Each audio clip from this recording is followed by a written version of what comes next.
6. En allant vers le bord de mer, Jean-Marc passa à côté d'une station d'autobus. Il avait là qu'une jeune femme en jean et en t-shirt, sans grande ardeur, mais pourtant très nettement, elle tortillait des rênes comme si elle dansait. Quand il fut tout près d'elle, il vit sa bouche béante. Longuement, insatiablement, elle bâillait. Ce trou grand ouvert était doucement balancé par le corps qui machinalement dansait. Jean-Marc se dit, « Elle danse et elle s'ennuie. » Il arriva à la digue. En contrebas, sur la plage, il vit des hommes qui, la tête en arrière, lâchaient en l'air des cerfs-volants. Il le faisait avec passion, et Jean-Marc se rappela ses vieilles théories. Il y a 3 catégories d'ennui. L'ennui passif. La jeune fille qui danse et bâille. L'ennui actif. Les amateurs de cerfs-volants. Et l'ennui en révolte. La jeunesse qui brûle les voitures et casse les vitrines. Plus loin sur la plage, des enfants, entre 12 et 14 ans, avec de grands casques colorés sur lesquels fléchissaient leurs petits corps, s'attroupaient autour de curieuses voitures. Sur la croix que forment des barres métalliques sont fixées une roue avant et 2 roues arrière. Au milieu, dans une boîte longue et basse, un corps peut se glisser et s'allonger. Au-dessus, un mât se tresse avec une voile. Pourquoi les enfants sont-ils casqués? Certainement, ce sport est dangereux. Pourtant, se dit Jean-Marc, ce sont surtout les promeneurs que les engins dirigés par les enfants mettent en danger. Pourquoi ne leur propose donc pas un casque à eux? Parce que ceux qui boudent les loisirs organisés sont des déserteurs de la grande lutte commune contre l'ennui et ne méritent ni attention ni casque. Il descendit l'escalier menant à la plage et regarda attentivement vers la lisière retirée de la mer. Parmi les silhouettes lointaines des flâneurs, il s'efforça de distinguer Chantal. Enfin, il la reconnut. Elle venait de s'arrêter pour contempler les vagues, les voilières, les nuages. Il passa près des enfants qu'un moniteur faisait asseoir dans les chars qui commençaient à se mouvoir lentement en cercle. Autour, d'autres chars filaient à grande vitesse.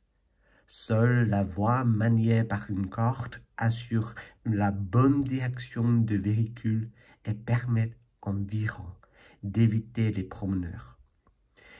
Mais un maladroit amateur peut-il vraiment maîtriser la voile? Et le véhicule est-il vraiment sans déviance afin de pouvoir répondre à la volonté du pilote?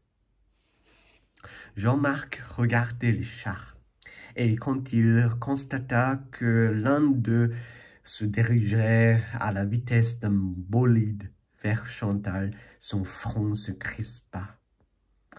Un vieux homme y était allongé comme un cosmonaute dans une fusée. Dans cette position horizontale, il ne put rien voir de ce qui se tourne devant lui. Est-elle assez prudente, Chantal, pour l'éviter? Il pesta contre elle, contre sa nature trop insouciante, et accéléra le pas. Elle fit demi-tour. Mais elle ne voyait certainement pas Jean-Marc, car son allure restait lente, l'allure d'une femme plongée dans ses pensées et qui marchait sans regarder autour d'elle. Il voudrait lui crier de ne pas être si distraite, de faire attention à ces voitures certaines qui parcourent la plage. Soudainement, il imagine son corps écrasé par le char. Elle est étendue sur le sable. Elle est en sang. Le char s'éloigne sur la plage et il se voit courir vers elle. Il est à tel point ému par cette image qu'il se met vraiment à crier le nom de Chantal. Le vent est fort, la plage immense, et sa voix n'est audible par personne. Aussi peut-il s'adonner à cette sorte de théâtre sentimental et les larmes aux yeux, crier son angoisse pour elle. Le visage crispé d'une grimace de pleurs, il est en train de vivre pendant quelques secondes l'horreur de sa mort. Puis, étonné lui-même par cette curieuse crise d'hystérie, il a vu, au loin, qui se promenait avec une nonchalance paisible, calme, charmante, infiniment touchante. Et il sourit de la comédie de deuil qu'il venait de se jouer. Il en sourit sans se la reprocher, car la mort de Chantal est avec lui depuis qu'il a commencé à l'aimer. Il se mit vraiment à courir tout en lui faisant le signe de la main. Mais elle s'arrêta de nouveau. De nouveau, elle se fit face à la mer et regardait les voilières au loin sans remarquer l'homme qui agitait la main au-dessus de la tête. Enfin, s'étant retournée dans sa direction, elle semblait le voir. Tout heureux, il leva une fois encore le bras. Mais elle ne s'intéressait pas à lui et s'arrêta en suivant de regard la longue ligne de la mer caressant le sable. Maintenant qu'elle était de profil, il constata que ce qu'il avait pris pour son chignon était un foulard autour de la tête.